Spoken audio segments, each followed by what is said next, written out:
Pada zaman ketika karijen-karijen kecil masih berjajar di tepi Jawa, ada sebuah istana yang tampak tenang namun penuh bisik. Istana itu berada dekat pantai selatan. Jarak antara istana dan laut seperti napas yang selalu mendekat. Di istana itulah lahir seorang putri yang sejak kecil berbeda dari saudara-saudaranya. Orang-orang memanggilnya Putri Laras. Dalam beberapa versi dia bernama Kandita atau Dewi Kadita. Karena suaranya sering menyatu dengan suara seruling nelayan pada senja hari.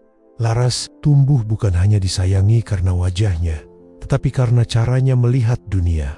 Ketika anak-anak lain bermain di halaman istana, Laras lebih suka duduk di batu karang, menyentuh air dan mendengarkan suara ombak. Ia bisa lama menatap garis di mana langit bertemu laut sampai bintang-bintang menari. Ketika para penasehat berbicara tentang takhta dan peta, Laras bertanya tentang arus, angin, dan cerita nelayan. Suatu hal di dalam dirinya, seperti rumah rentan yang selalu dipenuhi rindu pada sesuatu yang jauh, sesuatu yang namanya laut.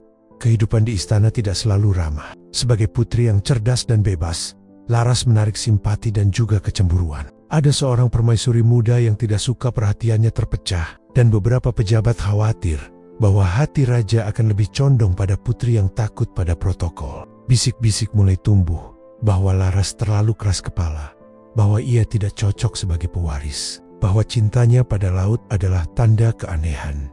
Di antara semua itu, ada satu hal yang mengubah jalan hidupnya. Suatu musim kemarau panjang, hasil panen menurun. Nelayan kembali ke pantai dengan jala kosong, dan ombak yang biasanya ramah malam menjadi keras dan gelap. Rakyat mulai gelisah. Raja yang tak punya solusi meminta bantuan dukun dan tabib. Namun mereka mengatakan masalahnya bukan sekadar cuaca.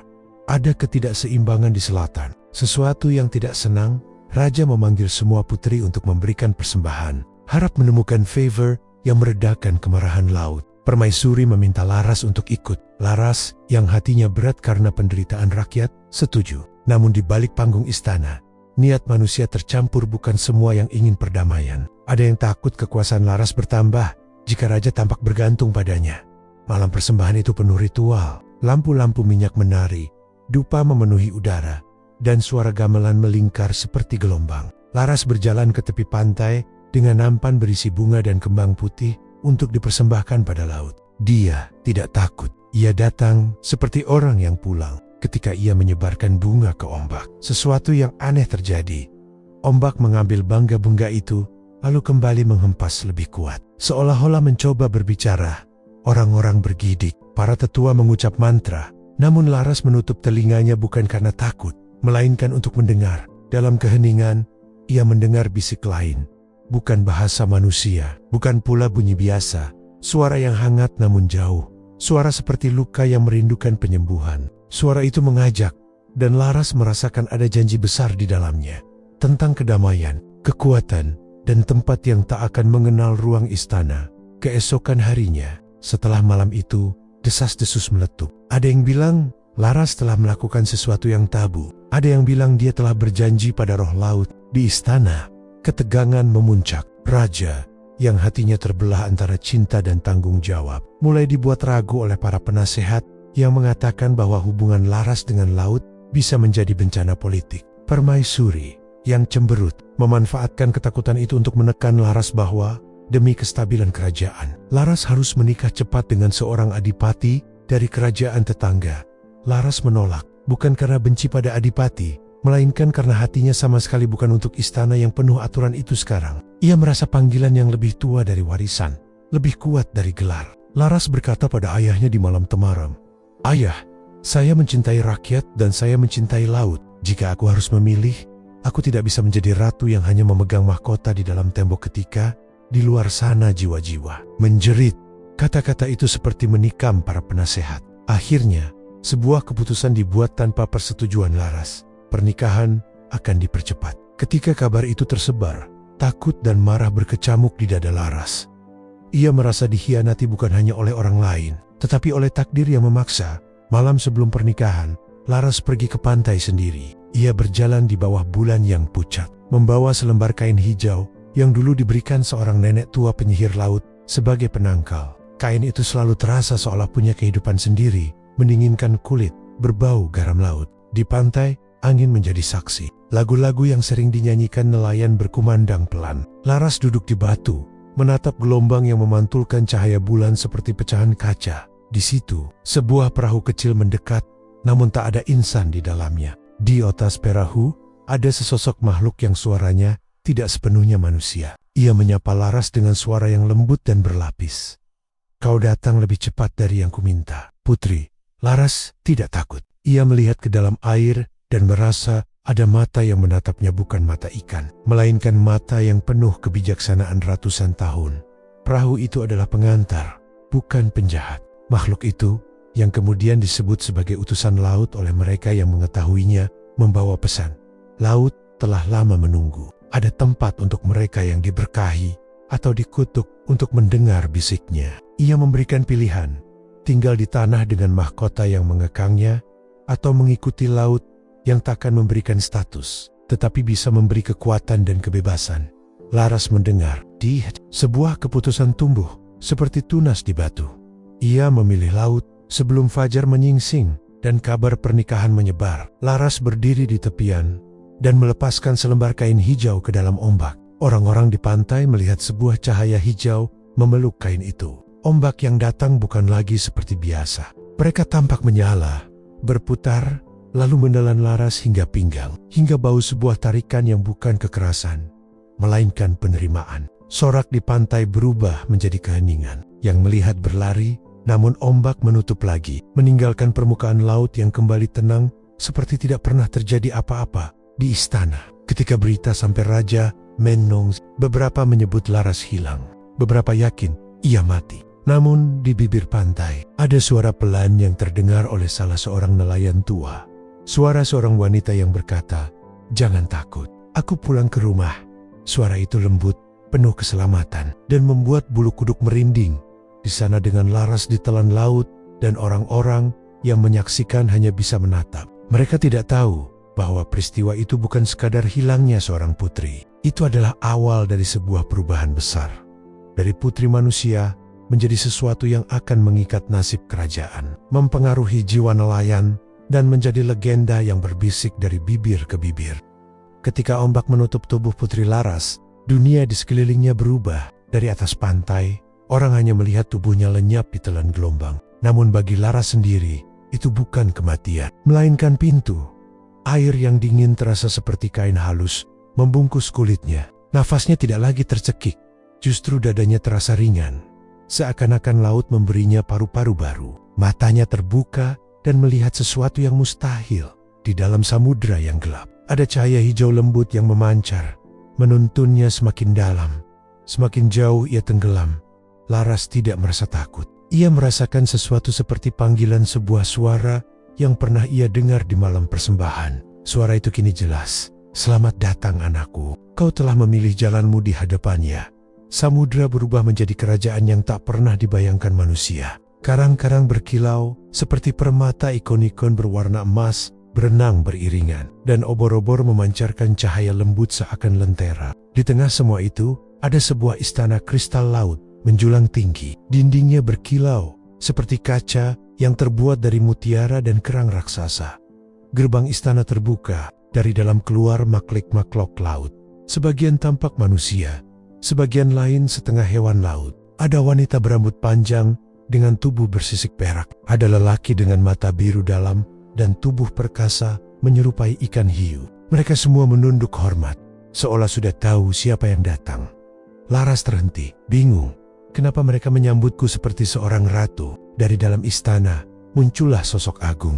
Seorang wanita tinggi, anggun, dengan gaun hijau panjang yang melayang di air. Rambutnya hitam pekat, terurai seperti ombak. Matanya memancarkan cahaya biru laut. Dialah roh tua Laut Selatan, sosok yang telah menjaga samudra sejak zaman jauh sebelum manusia berdiri di bumi. Suaranya menggelegar sekaligus lembut. "Laras, atau Kendi, atau apapun nama yang diberikan manusia kepadamu. Kau bukan lagi sekadar putri istana. Kau adalah pewaris darahku yang kupilih untuk meneruskan takhta Laut Selatan, ujian laut." Namun, sebelum Laras diterima, ada syarat. Sang Ratu Laut menjelaskan bahwa siapapun yang ingin menjadi penguasa samudra harus melewati ujian. Ujian jiwa menghadapi ketakutan terdalam, ujian raga bertahan dalam kekuatan laut yang tak terduga. Eugene hati memilih apakah ia akan menggunakan kekuatan untuk kepentingan diri sendiri atau demi menjaga keseimbangan.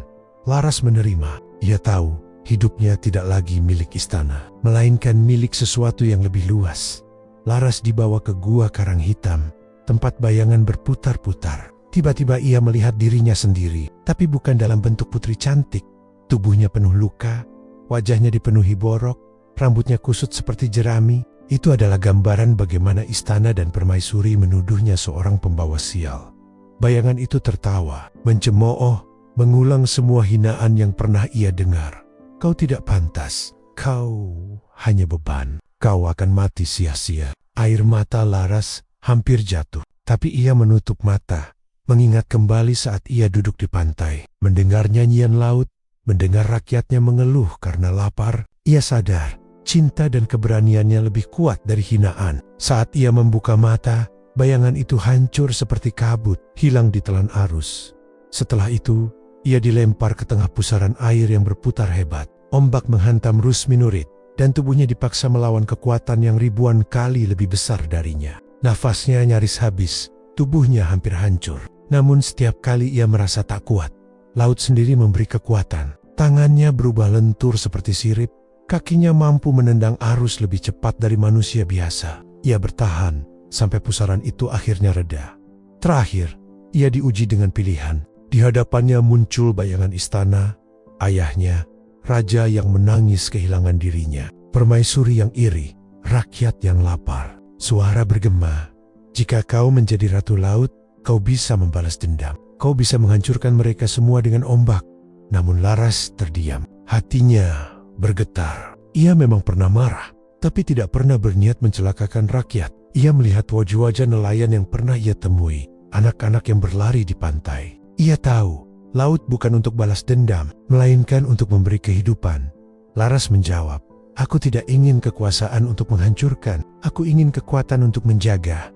Saat kata-kata itu keluar, seluruh samudra bergemuruh. Cahaya hijau membungkus tubuhnya, rambutnya menjadi lebih panjang, berkilau seperti ombak. Gaun hijau yang dulu hanya kain biasa, kini menyatu dengan tubuhnya, melambai seperti air. Matanya memantulkan cahaya samudra. Ketika ia keluar dari gua ujian, semua makhluk laut berlutut. Sang ratu laut lama mendekat, lalu meletakkan mahkota dari kerang putih di kepalanya. Mulai hari ini, kau bukan lagi Laras.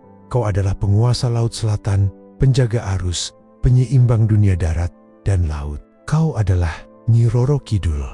Nama itu bergema, dan seluruh samudra menjawab dengan riak besar. Ombak di permukaan menghantam pantai lebih kuat dari biasanya, membuat orang-orang di daratan terkejut. Sejak hari itu, rakyat percaya bahwa Laut Selatan memiliki penguasa baru. Di malam pertama setelah penobatan, Nyi Roro Kidul duduk di singgasananya, memandang jauh ke atas ke arah dunia manusia yang dulu ia tinggalkan. Ia tahu dirinya tidak sepenuhnya lepas dari mereka. Takdirnya kini adalah jembatan, menjaga laut, tetapi juga menentukan siapa yang berani bermain dengan ombaknya. Legenda pun mulai lahir, berbisik di antara nelayan bahwa di Laut Selatan ada seorang ratu abadi, cantik namun penuh wibawa, yang bisa memberkati sekaligus mengutuk. Orang-orang hanya tahu namanya, Nyi Roro Kidul. Setelah resmi menjadi penguasa Laut Selatan, Nyi Roro Kidul hidup di antara arus dan karang, memimpin makhluk-makhluk laut yang tunduk padanya. Namun meski ia sudah menjadi bagian dari samudra, hatinya tidak sepenuhnya lepas dari daratan. Laut berjanji memberinya kebebasan, tapi takdir menuntut lebih. Laut dan darat harus saling menjaga keseimbangan. Dan disitulah awal mula kisah yang membuat namanya melekat di dunia manusia. Beberapa tahun setelah Laras lenyap ke laut, kerajaan di tepi selatan Jawa mulai mengalami perubahan. Ombak yang biasanya tenang mendadak ganas. Nelayan yang melaut sering tidak kembali. Sesekali, ada orang yang bersumpah melihat sosok wanita bergaun hijau menari di atas permukaan air, lalu hilang dalam kabut. Kabar itu menyebar.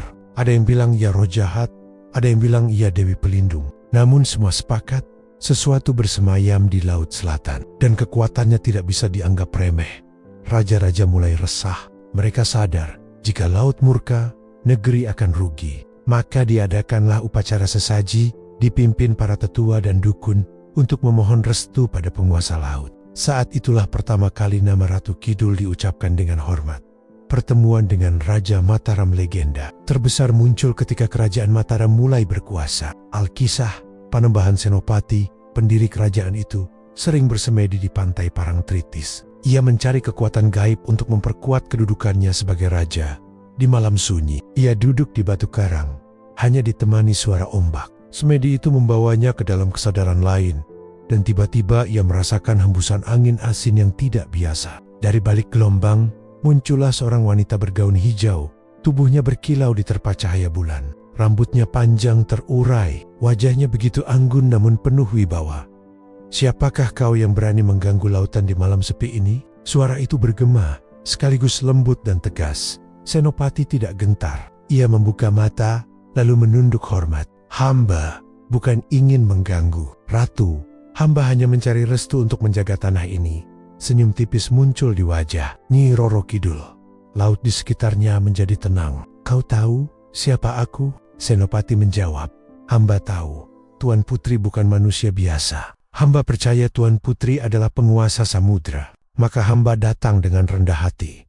Dialog itu menjadi titik balik. Alih-alih marah, Nyi Roro Kidul justru terkesan pada keberanian dan ketulusan Senopati. Ia melihat di mata sang raja muda ada tekad, bukan keserakahan. Maka, ia memberikan restu, kekuatan gaib laut yang akan melindungi keturunannya. Sejak malam itu, terjalinlah ikatan antara Nyi Roro Kidul dan Raja-Raja Mataram. Legenda menyebutkan bahwa setiap raja, Mataram dan kerajaan penerusnya seperti Yogyakarta memiliki hubungan batin dengan Sang Ratu Laut Selatan. Ia bukan hanya pelindung, tapi juga mitra spiritual.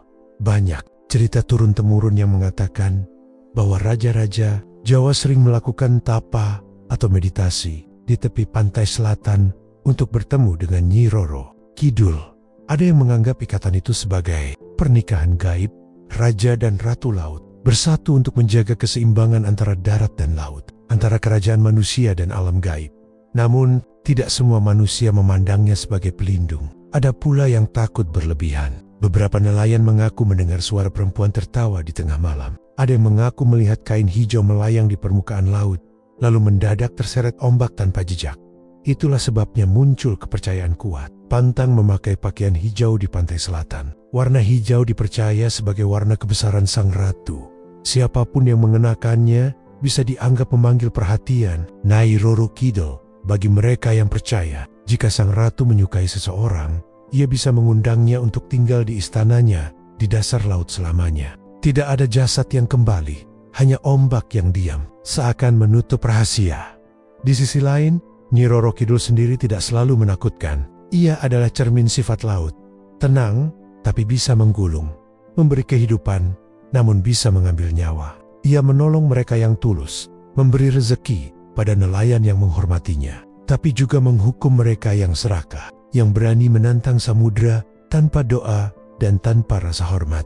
Seiring waktu, masyarakat mulai mengerti, Laut Selatan bukan sekadar tempat mencari ikan, tapi rumah seorang penguasa yang harus dihormati. Maka lahirlah ritual sesaji laut labuhan sebagai bentuk penghormatan kepada Nyi Roro Kidul. Agar keseimbangan antara darat dan laut tetap terjaga.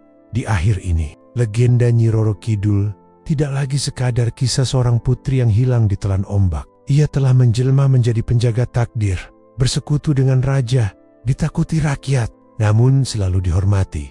Setiap kali ombak besar menghantam tebing Parangtritis, orang percaya itu tanda sang ratu sedang lewat, menegaskan kehadirannya. Dan sampai hari ini, nama Nyi Roro Kidul tetap hidup sebagai mitos, sebagai simbol, sekaligus sebagai pengingat. Laut bukan hanya air, melainkan dunia yang punya penguasa sendiri. Setelah ikatan abadi dengan Panembahan Senopati, nama Nyi Roro Kidul semakin kokoh di hati rakyat Jawa. Ia bukan sekadar sosok gaib di laut, melainkan bagian dari keseimbangan hidup masyarakat. Laut tidak lagi dipandang hanya sebagai sumber ikan atau ancaman ombak, melainkan juga sebagai kerajaan yang memiliki penguasa. Namun, seperti laut yang bisa tenang sekaligus ganas, peran Nyi Roro Kidul juga selalu berdiri di antara dua sisi, pelindung dan penguji. Ada banyak cerita dari nelayan yang mengatakan mereka pernah ditolong oleh sang ratu. Konon, seorang nelayan tua yang perahunya pecah di tengah badai, tiba-tiba melihat seorang wanita berpakaian hijau muncul di gelombang. Ia tidak berbicara, hanya mengulurkan tangan. Nelayan itu merasa tubuhnya ringan. Lalu tiba-tiba ia sudah terdampar di tepi pantai dengan selamat. Cerita itu menyebar. Dan sejak saat itu masyarakat percaya jika seseorang hidupnya jujur, tidak serakah, dan selalu berdoa sebelum melaut, Nyi Roro Kidul akan melindungi mereka. Laut bukan musuh bagi yang tahu cara menghormati.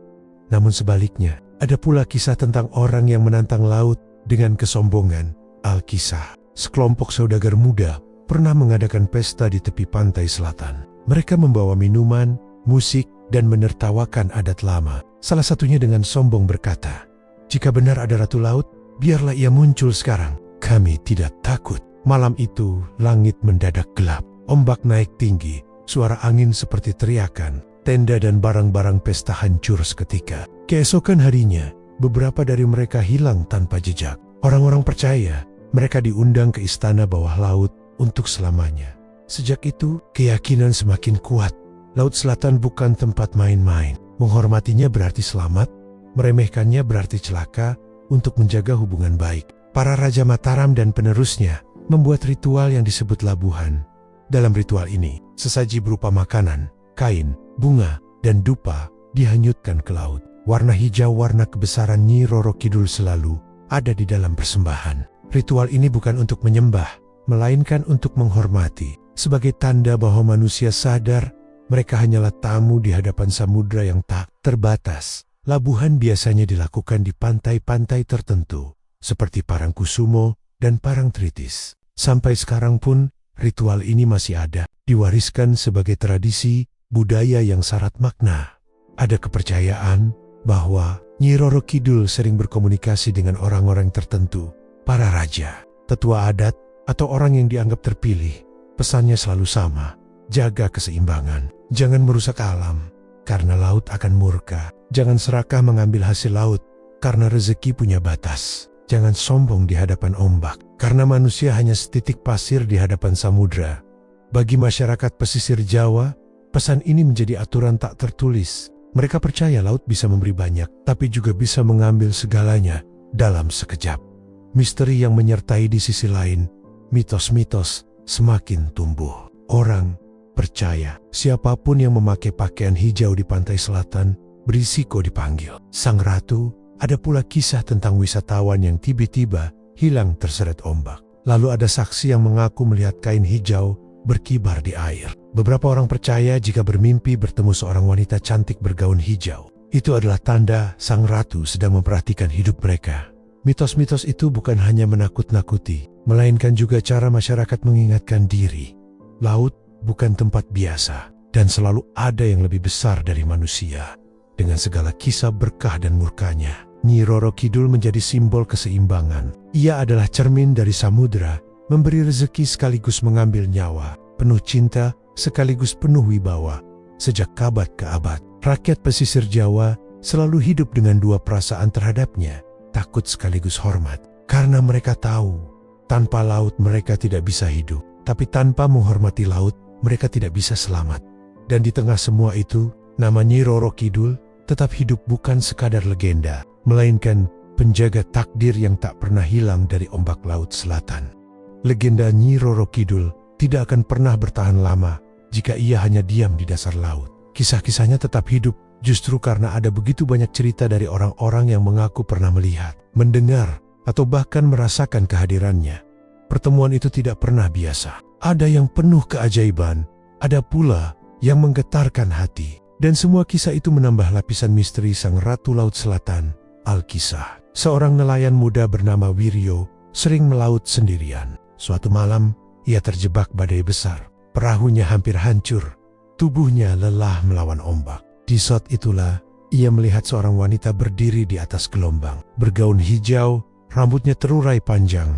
Wanita itu tidak berbicara, hanya mengangkat tangannya. Ajaibnya, ombak besar yang hampir menenggelamkan perahu mendadak mereda. Wiryo merasa perahunya dituntun menuju pantai. Saat ia menoleh sekali lagi, wanita itu sudah hilang. Sejak itu, Wiryo selalu menaruh bunga melati di laut setiap kali berangkat melaut sebagai ucapan terima kasih. Kisahnya menyebar, membuat banyak nelayan semakin yakin bahwa sang ratu bisa menolong siapa saja yang menghormatinya. Namun tidak semua pertemuan berakhir indah. Ada pula cerita tragis tentang mereka yang dipanggil ke istana bawah laut. Suatu hari, seorang pemuda dari desa pesisir Bergelan-Gelan di pantai selatan. Ia mengenakan kain hijau muda warna yang sering dianggap sebagai warna kebesaran.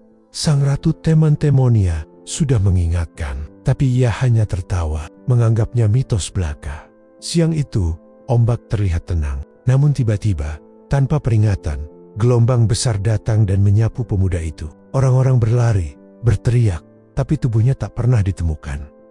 Beberapa hari kemudian, seorang tetua desa bermimpi didatangi seorang wanita cantik bergaun hijau. Dalam mimpinya, wanita itu berkata, "Anak itu aman bersamaku, jangan mencarinya."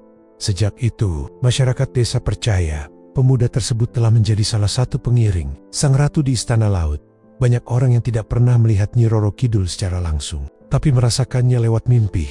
Ada yang bermimpi sedang berjalan di pantai, lalu didatangi wanita cantik bergaun hijau yang menawarkan minuman. Ada yang bermimpi diajak masuk ke sebuah istana indah di bawah laut, penuh cahaya dan permata.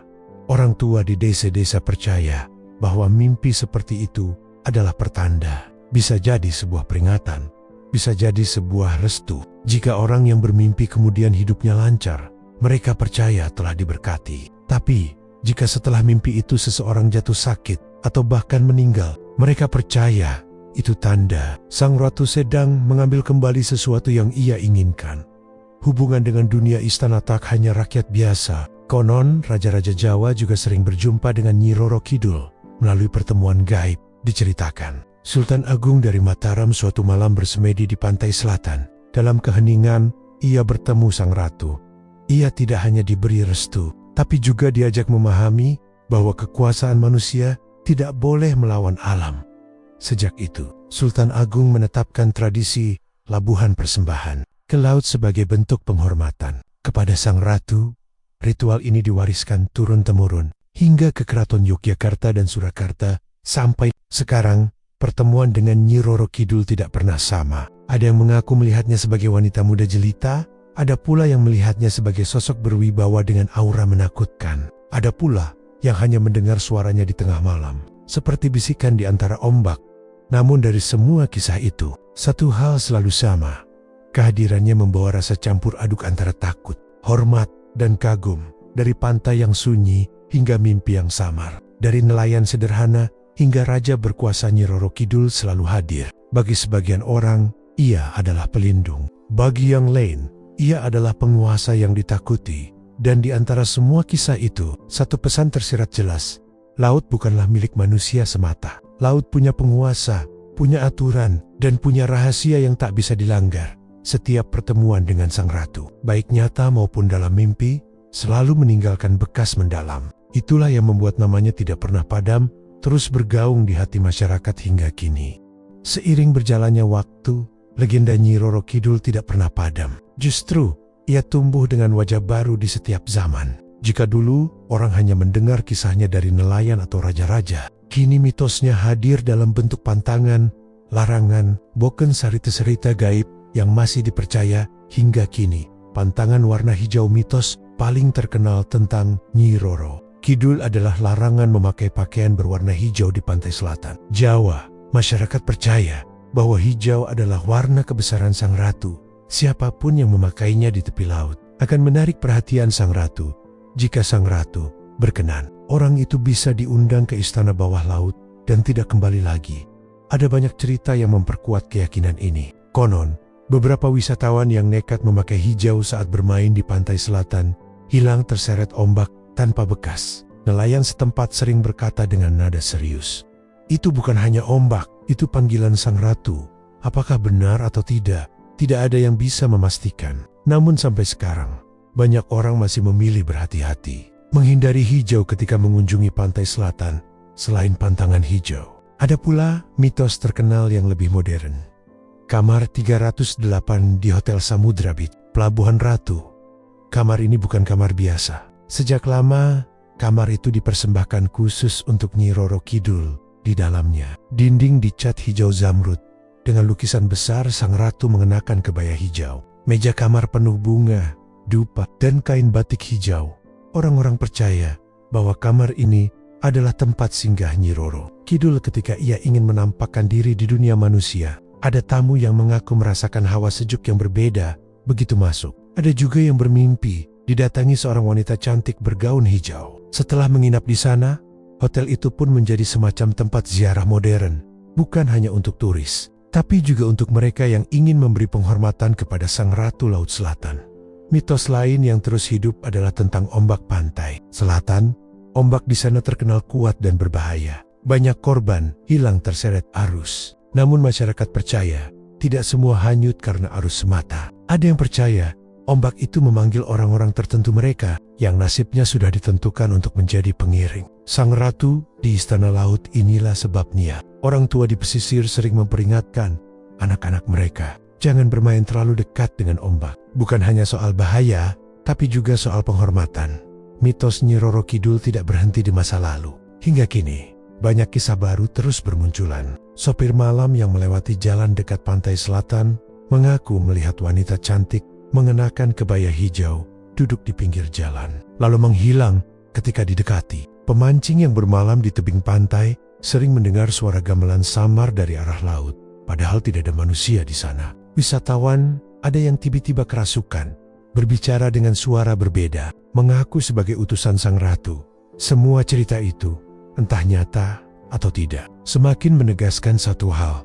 Sang Ratu Laut Selatan bukan sekadar legenda lama. Ia tetap hidup di imajinasi dan kepercayaan orang hingga kini pada akhirnya. Mitos-mitos ini bukan hanya cerita seram atau larangan aneh. Ia adalah cara masyarakat untuk selalu ingat bahwa laut adalah kekuatan besar, bahwa manusia harus rendah hati di hadapan alam.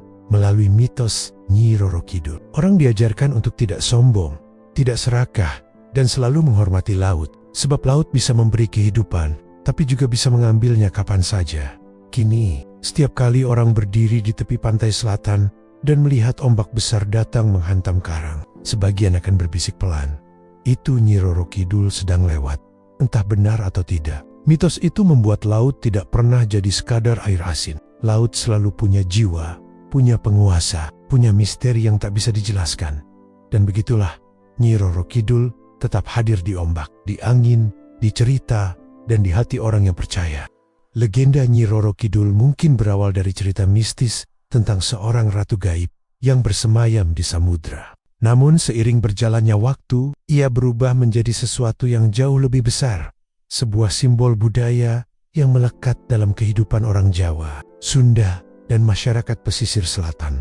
Dari ratu gaib menjadi simbol alam bagi sebagian orang. Nyi Roro Kidul bukan hanya penguasa laut, melainkan simbol dari kekuatan alam itu sendiri. Laut Selatan dengan ombaknya yang ganas memang sulit dijinakkan. Ia bisa memberi rezeki berupa ikan melimpah, tapi dalam sekejap bisa menelan perahu dan manusia. Sosok Sang Ratu dipandang sebagai wujud dari dualitas. Itu memberi dan mengambil, melindungi sekaligus menakutkan. Ia adalah pengingat bahwa manusia tidak boleh merasa lebih tinggi dari alam legenda. Nyi Roro Kidul juga hidup dalam ritual-ritual tradisi. Salah satu yang paling terkenal adalah labuhan. Upacara persembahan ke laut yang dilakukan oleh Keraton Yogyakarta maupun Surakarta dalam ritual ini. Sesaji berupa kain, bunga, dupa, dan makanan dihanyutkan ke Laut Selatan sebagai tanda penghormatan kepada Sang Ratu. Bukan sekadar ritual gaib. Labuhan adalah wujud dari filosofi Jawa, menjaga keseimbangan antara manusia, alam, dan dunia gaib. Selain itu, masyarakat pesisir juga memiliki tradisi serupa, meski dengan cara lebih sederhana. Mereka melempar bunga atau makanan ke laut sebelum melaut, sebagai doa agar hasil tangkapan melimpah dan perjalanan selamat. Nama Nyi Roro Kidul tidak berhenti di pantai. Ia masuk ke dalam karya seni, tari, lukisan, hingga cerita wayang dan sastra modern. Banyak pelukis menggambarkannya sebagai wanita cantik bergaun hijau, melambangkan keindahan dan misteri laut. Dalam tarian tradisional, ada gerakan yang meniru ombak dan angin laut, seolah Sang Ratu sedang menari bersama penari. Di cerita-cerita modern, ia digambarkan sebagai sosok misterius yang muncul di masa kini, kadang menolong, kadang menguji manusia. Dengon Bigicu, kisahnya terus berkembang, menyesuaikan diri dengan zaman, tanpa kehilangan esensinya. Mungkin yang paling menarik, legenda ini bukan hanya milik satu daerah. Di Jawa, Sunda, hingga Bali, cerita tentang sang ratu selalu hadir dengan versi berbeda. Namun, intinya sama. Ia adalah penguasa Laut Selatan yang disegani. Legenda ini menjadi semacam jembatan yang menyatukan masyarakat pesisir dengan masyarakat pedalaman, bangsawan dengan rakyat jelata. Semua percaya pada kekuatan laut. Semua menghormati penguasanya. Meski dunia semakin maju, teknologi semakin canggih, nama Nyi Roro Kidul tidak pernah pudar. Bagi sebagian orang, ia tetap nyata, sosok gaib yang bisa ditemui dalam mimpi, di pantai, atau di kamar 308 yang melegenda. Bogi Yang Lane, ia adalah mitos, tapi mitos yang tetap memberi makna. Ketika orang-orang berdiri di pantai selatan dan mendengar deru ombak besar, sebagian mungkin berpikir soal fisika gelombang laut. Namun sebagian lain akan merinding, merasa ada tatapan yang tak terlihat dari balik buih ombak. Akhirnya, kita bisa berkata, legenda Nyi Roro Kidul adalah cerita yang tak pernah selesai. Ia bukan hanya kisah tentang seorang ratu laut, tapi juga cermin dari hubungan manusia dengan alam, gaib, dan budaya. Ia hadir sebagai pengingat bahwa laut bukan hanya hamparan air, melainkan dunia penuh misteri yang harus dihormati. Ia menjadi lambang harmoni antara kehidupan dan kematian, antara manusia dan alam, antara yang terlihat dan tak terlihat, dan sampai kapanpun. Setiap kali ombak besar menggulung di pantai selatan, nama Nyi Roro Kidul akan selalu disebut dengan nada yang sama antara takut, kagum, dan hormat.